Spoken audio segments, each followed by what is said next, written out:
Le rendez-vous est donné dans une petite maison de Vousvillers. Émilie est une jeune auto-entrepreneuse, pâtissière diplômée d'un CAP qui a ouvert il y a 2 ans un atelier derrière chez elle. Sa passion pour la pâtisserie a démarré il y a 10 ans pour le plaisir, mais ses gâteaux ont plu au-delà de la sphère familiale. Pour cause, elle réalise des cake design que l'on dévore déjà avec les yeux. Le cake design, ça reste des bases très classiques, on va dire, de génoise, ganache, curd, crème au beurre. En fait, c'est la création en fait, qui prime. Les gens, en fait, ils veulent des gâteaux personnalisés vraiment que pour eux. Des gâteaux uniques pour des occasions différentes qu'elle ne manque pas de poster sur sa page Facebook. Alors, essentiellement pour les anniversaires. Donc ça, c'était pour un baptême. Et les possibilités de création sont infinies. D'ailleurs, pour la venue de Mosaïque Cristal, Émilie a choisi le thème de la forêt. Donc là, moi j'ai déjà fait ceci, spécialement pour vous. Et on va faire encore un petit lapin et un petit ourson, si le temps nous le permet. Car le travail est fastidieux. Il faut couper la pâte à sucre de modelage, la façonner délicatement, créer chaque détail. La créativité est une très grande part dans la confection. C'est vraiment le côté artistique que je préfère, quoi. De pouvoir créer des personnages et puis de partir d'une photo ou de ma tête d'ailleurs et de ressortir quelque chose qui ressemble à quelque chose et que ça plaise.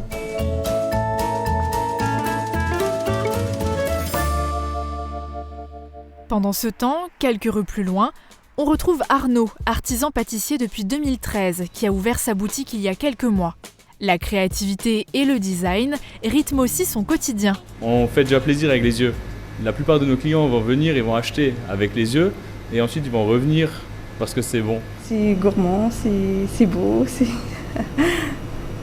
Ça vous donne envie? Oui, c'est ça, ouais.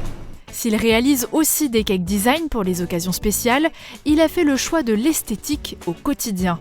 Sur les croissants, pour orner les entremets, sur les pâtisseries de tous les jours. Et cela passe par une bonne dose de réflexion en amont. On va commencer par le dessiner, voir à quoi il pourrait ressembler dans notre tête.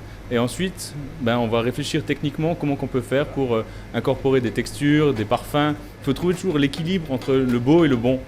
Il joue alors sur la couleur, les textures et la décoration, mais aussi sur les recettes qui sortent de l'ordinaire, comme avec ses millefeuilles. Ici, la meringue doit lui donner du volume et un aspect graphique. Toujours avec ce petit détail qui fait la différence. Donc là, maintenant, on passe un coup de chalumeau, ce qui lui permet juste de caraméliser un tout petit peu la meringue. C'est vraiment juste pour le côté esthétique, d'avoir quelque chose d'un petit peu de nuancé. C'est pas nécessaire. On fait le métier de pâtissier parce qu'on aime créer. Et je dis toujours, on a un petit côté d'ingénierie où on doit chercher toujours un petit peu plus loin comment on peut faire, les techniques. Sur nous, notre cœur de métier, ça va être l'événementiel. On travaille beaucoup les pièces montées et moi j'aime toujours aller en dégustation et qu'on me donne un petit défi. Qu'on me dise, ouais, j'ai vu ce gâteau-là, j'aimerais bien travailler sur ce type de gâteau. Même goût du défi chez Émilie. Une fois toutes les décorations posées, c'est le moment de faire les derniers ajustements en prenant du recul. Je vais faire des petits champignons et peut-être effectivement de la terre ou de l'herbe. À voir. Le temps de ressortir la pâte à sucre, l'imaginaire prend le dessus. Et en 2-3 mouvements, le tour est joué. Voilà. Contente du résultat? Oui, je suis satisfaite. Pâtissière heureuse, client aussi, comme ce monsieur venu chercher sa commande, qui aura nécessité presque 6 heures de confection. Donc voilà, c'est le gâteau qui a été commandé. Donc pour Charlie, c'est 1 an. Donc c'est un petit écal. Ouais, c'est ça. Voilà. Est-ce que ça vous convient? Non, mais c'est super, ça va lui plaire. Ouais, Ouais. tant mieux. Voilà. Merci. Tenez. Merci à vous. Au revoir.